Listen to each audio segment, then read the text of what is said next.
Ebube ya na-edumo, ọ na-edum ije o. Onweghị ihe na-eme, ahụ m mkpụrụ anya ya. Ebube Chukwu na-edumo mgbe m nọ n'ụzọ aga o. M na-eje eje m n'ala ala, ọ na-akpọrọ m ụzọ m o. Jeso nwa Meri, ka gị buru m onye Igbo. N'ụgbọelu, kwama n'ụgbọala, n'ụgbọ ibu ije m, Ebube Papa Somaga. No weapon from the meat shall prosper. In a baby, in a way, one akpọrọ m ụzọ. Onye ebube ya na-edu, onweghị ihe na-eme ya. Ebube m nsọ na-edu m, ọ na-edu m ije. Never mo. Kill your organ. What will come be this one where you go? Christian mother.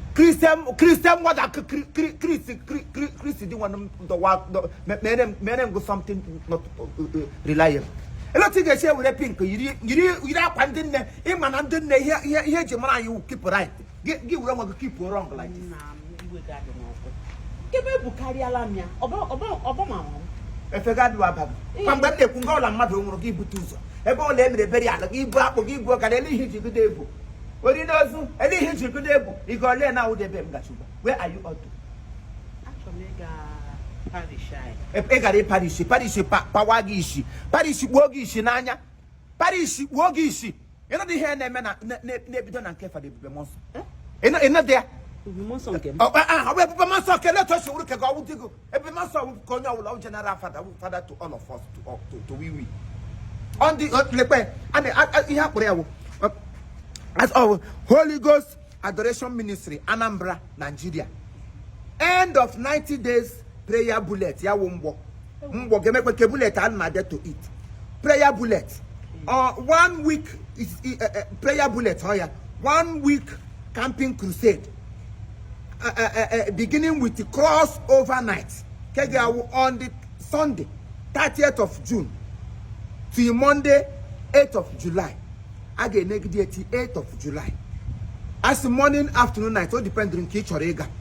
Here, and Holy Ghost Adoration Ministry uke na kefa de bebe monso kponkwe ana kpoku onye obula oti emuru umugo le ahuru nwa gwa this morning bo opuru ya jiri nwa panty na apujege nne no n'ụlọ nwa ga agbara otopota. You allowed her to walk in a way to that way. Agbara mi aya yitu ihe oyi ya aju umu izocha onye ozo azo ike agwudela m etola ha mana owu nne ezocha ụmụ azụ haria. Oh, what you get, you back, Broha. Can't hear the told you get shapata. Prayer bullet na ya wumbo, mbono ni me, but we don't want to go no kuchineke. But what should go behind Higa because asking sin is a reproach. Man, righteousness exalt the nation. Mwaga demma, one came demma, one mango demma, one patches about demma. Oh my, this word I would have a better place. Man, I want also kege demma. This is your own demma. And the Konya danger, Kemu danger, Konya danger. It will corrupt in the Kedema. Because that's evil association corrupts good manner. Managigaro Nanke Okuchineke, as Okuchukwa we want. For the Bemoson Monyo. Oh, Fadam. Munga Fadam na Wunga. Eshima Meamo, it was a man daily, Mamma Fadam. Oh, Muma Gurala, Kaiwa Wundes, the Panga Guala, Kaiwa Wunde to Jack, Kaiwunde Kuroku, Kaiwunde into Jaka di Chich.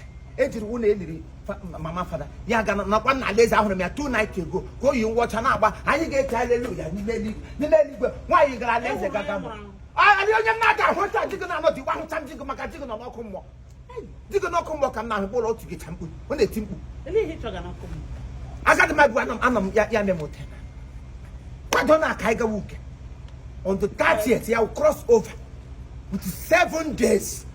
Hey ogadi egwu ihe na-eme ihe ga-eme n'ebe a ihe ga-eme Chineke nna ga-arụ gbọtaba ụmụgo.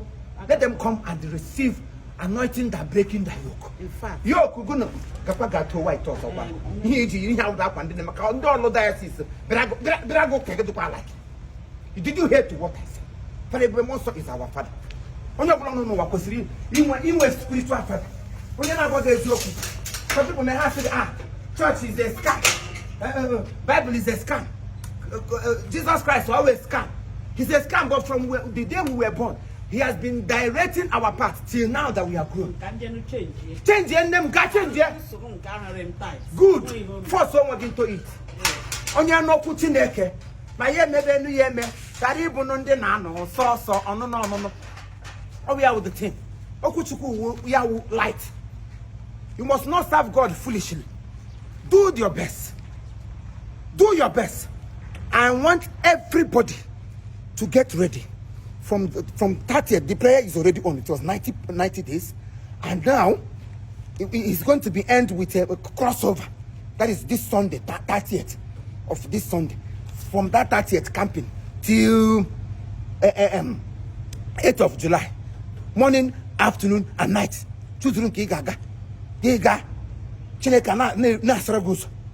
There's nothing that